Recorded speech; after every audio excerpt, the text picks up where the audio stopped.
자, 오늘도 계속 이어서 성경의 부분별 개관을 강의하도록 하겠습니다. 오늘은 시가서, 지혜서에 대한 두 번째 시간으로서 시편이 어떤 책인지를 살펴보겠습니다. 자, 성도 여러분, 우리는 항상 우리의 이 신앙이 죽은 신앙이 되지 않도록 영적으로 깨어 있어야 합니다. 우리의 이 신앙이라고 하는 것은 마치 하나의 생명체와 같아서 항상 하나님과 교제하며 은혜를 공급받아야만 계속 살아있을 수 있습니다. 그리고 그렇게 하나님의 은혜를 받았다면 그 은혜에 대해서 합당한 반응이 나와야 하는 것이지요. 성도가 하나님의 은혜에 대해서 보이게 되는 자연스러운 반응은 곧 기도와 찬양입니다. 이 기도와 찬양이라고 하는 것은 살아있는 성도의 영적인 호흡과 같아서 그가 정말로 성령 안에서 살아있는지 아니면 죽어있는지를 점검할 수 있는 중요한 지표가 됩니다. 자, 그렇다면 우리는 기도와 찬양을 어떻게 해야 하겠습니까?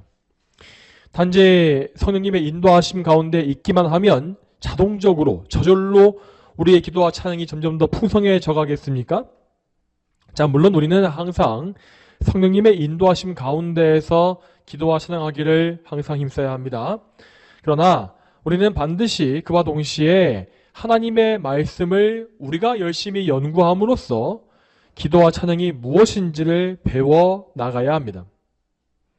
자, 그리고 우리에게 이렇게 참된 기도와 찬송을 가르치는 책이 바로 이 구약의 시편인 것입니다. 자, 그러면 시편에 대해서 객관적인 내용을 좀 살펴보겠습니다. 자, 시편은 히브리어 성경에서 찬양들이라는 이름으로 불리고 있습니다. 그리고 이 제목은 헬라어 70인역이 나올 때에 프살모이라는 헬라어로 번역되었는데, 이 프살모이라는 말은 현악기 연주에 맞춰서 부르는 찬송가들을 의미한다고 합니다. 이 말 그대로 이 시편이라는 책은 원래 구약의 이스라엘 백성들이 부르던 예배에서 부르던 찬양집의 형식으로 구성되어 있는 책입니다. 자, 그러면 다음으로 시편의 저자들을 보겠습니다. 시편의 저자는 우리가 아는 바와 같이 다윗이 제일 유명하게 알려져 있습니다. 다윗은 총 150편의 시편 중에서 약 73편의 시편을 쓴 사람입니다. 그리고 그 뒤로는 아삽이라고 하는 사람이 12편의 시편을 기록하였는데, 이 아삽은 솔로몬 시대에 성전에서 찬양을 담당했던 레위 지파의 사역자였습니다. 다음으로는 고라의 자손들이 10편의 시편을 기록하였습니다. 그들은 모세에게 반역하였던 고라의 후손들인데 그 당시에 반역에 가담하지 않았기 때문에 죽임을 당하지 않고 대를 이었던 것입니다. 또한 솔로몬 왕도 2편의 시편을 기록하였고, 모세를 비롯해서 헤만과 에단이라는 인물도 각각 한 편씩의 시편을 기록하였습니다. 그 외에 쉬운 편의 시편은 저자가 누구인지가 나와 있지 않은 시편입니다. 자, 그러면 이 시편은 어느 정도의 기간 동안에 기록된 책이겠습니까? 시편에서 제일 오래된 부분은 시편 90편인데 그 시편의 저자는 모세라고 기록되어 있습니다. 그러니까 그 시편 90편은 대략 모세가 활동했던 BC 1400년경에 기록된 것을 알 수 있죠. 그리고 시편 중에 제일 나중에 기록된 이 시는 시편 126편인데 그 시편의 내용을 보게 되면 대략 BC 500년경에 바빌론 포로 기환 시대에 기록된 것을 우리는 알 수 있습니다. 그러니까 시편 전체는 BC 1400년경에서부터 BC 500년경까지 약 900년에 이르는 긴 세월 동안 기록되고 또 완성된 책인 것입니다. 이 900년간의 역사는 출애굽 시대에서부터 신구약 중간 시대까지를 모두 포함하기 때문에 사실상 구약 시대의 이스라엘 역사 전체라고 보아도 과언이 아닙니다.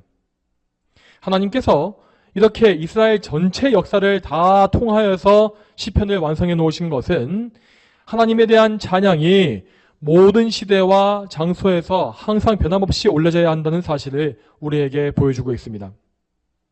그러면 다음으로는 시편의 구성을 살펴보겠습니다.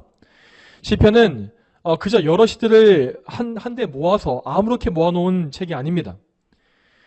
지금 우리가 보고 있는 이 찬양 모음집의 이 시편의 형태는 누가 만들었는지는 정확히 알 수 없습니다. 하지만 신앙자들은 추측하기를 성전에서 찬양을 담당했던 레위인들이 예배에 사용하기 위한 목적을 가지고서 시편을 모아서 지금의 순서와 형태를 만들었을 것이라고 추측을 하고 있습니다. 그들에 의하여서 시편은 그 내부적으로 총 5권의 책으로 엮여져 있습니다. 여러분이 시편을 보시게 되면 시편의 앞머리에 제1권, 제2권이라고 써 있는 것을 보실 수 있을 것입니다. 이 중에 먼저 1권은 시편 1편부터 41편까지입니다. 그리고 제2권은 42편부터 72편까지이고 제3권은 73편에서 89편까지이며 4권은 90편에서부터 106편까지이고 마지막 5권은 107편에서 150편까지로 되어 있습니다. 그리고 1권부터 5권까지의 이 각 책은 모두 맨 마지막 절에 하나님에 대한 찬송, 곧 송영을 담음으로써 마치는 것을 볼 수 있습니다. 자, 이렇게 시편이 5권의 책으로 나눠진 목적이 무엇일까요? 그것은 보통 모세오경의 5권의 구조를 그대로 반영한 것으로 보고 있습니다. 그러니까 모세오경에 있는 5권의 책이 신앙의 기초를 이루고 있고 시편의 5권이 예배와 기도의 기초를 이루는 것입니다. 이처럼 이스라엘 백성들은 하나님께 올리는 찬양과 기도의 기초로서, 그러니까 어떤 경건 생활의 기초로서 이 시편을 실제로 사용했던 것입니다. 자, 그러므로 우리는 이 시편을 통하여서 우리의 찬송과 기도에 대한 실제적인 교훈을 얻을 수가 있습니다. 우리는 우리 삶의 모든 상황과 시기에 적절한 찬송과 기도를 시편 말씀에서 찾을 수 있고, 그래서 항상 기도하고 항상 찬송해야 한다는 사실을 배울 수 있는 것입니다. 시편의 내용은 절대 우리의 실제 삶과 동떨어져 있지 않으며 실제로 우리의 상황에 가장 맞는 제일 적실한 기도와 찬송을 담고 있습니다. 자, 그러면 시편에는 어떤 주제들이 담겨져 있겠습니까? 자, 시편의 주제는 주로 5가지로 나누고 있습니다. 자, 시편의 첫 번째 주제는 경건한 삶에 대한 교훈입니다. 하나님은 시편을 통하여서 거룩한 성도의 삶이란 것이 무엇인지를 우리에게 가르치십니다. 대표적으로 오늘 우리가 읽었던 본문인 시편 1편 1절과 2절 말씀에서 보면 복 있는 사람, 그러니까 성도가 누구인지를 잘 보여주고 있지 않습니까? 복 있는 사람은 악인의 계획을 따르지 않고 죄인의 길과 오만한 자리의 자리를 멀리합니다. 그리고 그는 여호와의 율법, 하나님의 계명을 기뻐하며 그 율법, 말씀을 밤낮으로 묵상한다고 되어 있죠. 이처럼 시편의 교훈은 너무나 명확하고 쉽게 거룩한 삶이 무엇인지를 우리에게 보여줍니다. 그러므로 우리는 이러한 경건에 대한 교훈을 담고 있는 시편들을 보면서 내 삶의 모습을 점검해보고 내 안에 하나님께서 기뻐하지 않으시는 것들을 회개해야 하겠습니다. 그리고 하나님의 뜻에 나를 맞추어 달라고 항상 열심으로 간구하는 그런 삶을 살아야 하는 것입니다. 다음으로 두 번째 시편의 주제는 인생의 고통에 대한 탄식입니다. 자, 이런 것들은 주로 다윗이 자기가 당한 환난을 기록한 시편에서 잘 볼 수 있습니다. 여러분, 우리 성도들은 이 세상을 사는 동안에 정말 많은 환난과 괴로움을 당하게 되어 있습니다. 인생에서 괴로움을 당하는 것은 모든 죄인이 다 똑같은 것이지만 특히 우리 성도들은 하나님의 손에서 연단을 받기 때문에 더 많은 훈련과 고난을 통과하게 되는 것입니다. 자, 그럴 때에 우리는 본성적으로 하나님의 섭리에 순종하지 아니하고 자꾸만 인간적인 해결 방법을 간구하게 됩니다. 어떻게 해서든지 고난을 피하고 살 길을 찾기 위해서 나의 생각과 지혜를 의지할 때가 많은 것이죠. 내가 보기에는 이쪽으로 가는 것이 맞다. 내 경험상 이렇게 해야 한다. 또 하나님께 기도해도 들어주시지 않으니 이렇게 할 수밖에 없다. 이러한 것이 바로 우리의 일반적인 자세입니다. 여러분, 그렇지만 이렇게 우리의 지혜와 경험을 의지하는 것은 하나님과 점점 더 멀어지는 길임을 반드시 아셔야 합니다. 우리는 고난의 때에 반드시 시편 말씀을 펼쳐서 거기에 담겨있는 고난에 대한 말씀을 읽어야 합니다. 그리고 그 속에서 하나님께만 의지하는 믿음을 얻을 수 있도록 간절히 기도하며 하나님의 도우심을 이 말씀에 의거하여서 드려야 하는 것입니다. 또한 시편에 나와 있는 이 모든 고통은 모두 예수 그리스도의 고난을 예표하는 예언적인 의미가 담겨 있는 것을 볼 수 있습니다. 우리가 믿음 안에서 고난받는 중이라면 우리는 지금 예수 그리스도의 고난에 연합하고 있는 것입니다. 하나님은 그리스도의 거룩한 형상을 우리에게 이루어주시기 위해서 우리를 그리스도의 고난에 연합시키시고 그 고난의 풀무에서 단련하시며 죄의 불순물을 제거해 가시는 것이죠.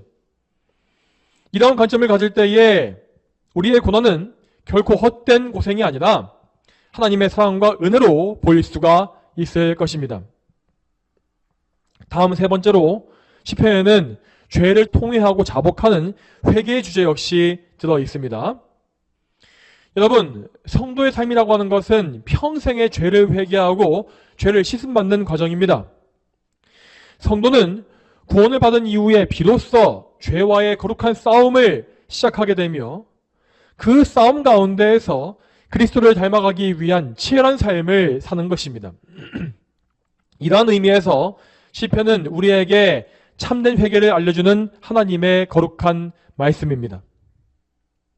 회개 시편의 제일 좋은 예를 보자면 그것은 시편 51편에 있습니다. 시편 51편에서 우리는 참된 회개의 요소가 무엇인지를 하나하나 볼 수 있습니다. 거기서 다윗은 자기의 죄가 하나님께 지은 것임을 인정하면서 그 죄가 사악하고 더러운 것이었음을 고백합니다. 그리고 그 더러운 죄를 하나님의 은혜로 깨끗이 씻어달라고 간구하고 있죠. 구약 성경에는 예수님의 보혈이라는 단어가 나오진 않지만 우리는 다윗의 이 시편에서 분명 그리스도께 의지하는 믿음을 엿볼 수가 있습니다.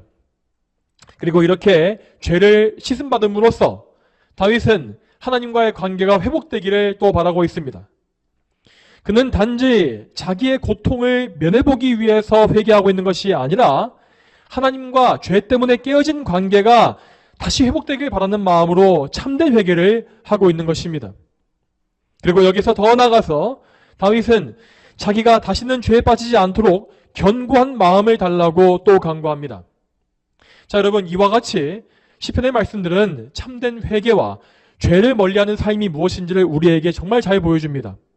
우리는 이러한 말씀을 통하여서 우리의 회개 생활을 점검함으로써 하나님과 풍성한 교제를 회복하고 교제를 나눌 수가 있는 것입니다. 다음 네 번째로 시편에는 그리스도의 왕권을 드러내는 예언적인 주제 역시 나와 있습니다.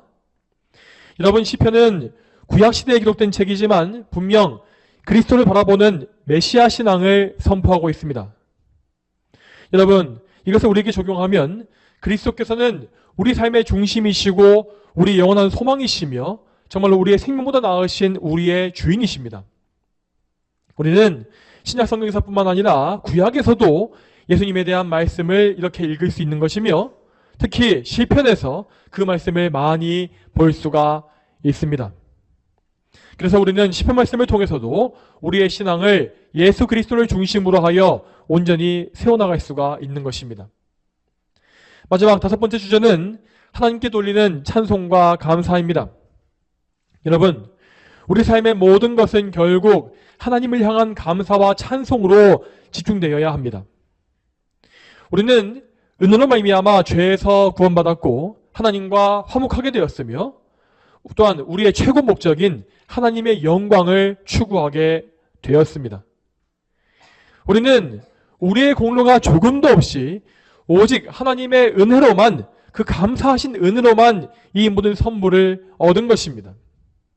그러므로 우리는 언제 어떤 상황에서도 하나님께만 감사와 찬송을 올릴 수 있도록 시편을 통해서 우리의 믿음을 감사와 찬송을 중심으로 온전히 세워가야 합니다. 이제 강의를 마치겠습니다. 성도 여러분, 우리는 시편을 통해서 항상 우리의 삶을 점검해야 합니다. 과연 우리는 어떤 찬송의 삶을 살고 있는가? 또한 우리는 얼마나 하나님 앞에 열심으로 기도하고 있는가? 이러한 질문을 이 시편 말씀을 통해서 우리에게 던져야 하는 것입니다. 여러분, 우리의 기도와 찬송이라고 하는 것은 결국 우리 신앙의 수준을 그대로 반영하는 것입니다. 그러므로 우리는 평생에 좀 더 성경적이고 좀 더 풍성한 기도와 찬송의 삶을 살기 위하여 반드시 성경의 도움을 받아야 합니다. 이때의 시편은 우리에게 가장 큰 도움을 주는 생명의 양식이 되어 줄 것입니다. 따라서 우리는 시편의 기자들이 어떤 기도와 찬송을 올렸는지를 깊이 묵상해 봐야 합니다. 그리고 그들의 이 찬송과 기도, 이 시편 말씀이 우리의 실제 찬송과 기도로 나올 때까지 이 말씀을 자주 읽고 더욱 깊이 생각하고 암송하는 훈련을 해 나가야 하는 것입니다. 저와 여러분 모두가 시편을 통하여서 하나님께 합당한 감사와 찬송을 올리게 되기를 주님의 이름으로 축복합니다. 다 함께 기도하겠습니다. 하나님 아버지, 오늘도 성경의 개관을 살펴보면서 시편이 우리에게 어떤 의미가 있는지를 보게 하심에 참으로 감사합니다. 하나님, 우리가 정말 영적으로 살아있는 신앙생활, 하나님을 경외하고 영광 돌리는 신앙생활을 하기 위하여서 항상 우리 생명의 양식인 시편을 가까이 하게 하시고 이 말씀을 통하여서 우리의 기도와 찬송을 점검하며 언제나 우리 속에 하나님을 향한 간절한 간구와 감사의 찬송이 넘쳐나고 마르지 않게끔 우리의 영혼을 잘 관리할 수 있도록 도와주시옵소서. 정말 참으로 이 모든 도움을 하나님께서 저에게 부어주시길 소망하며 말씀을 통해서 저희를 가르치시고 경책하시며 인도해 주시기를 소망합니다. 감사드리오며 이 모든 말씀 예수 그리스도의 이름으로 기도 올립니다. 아멘.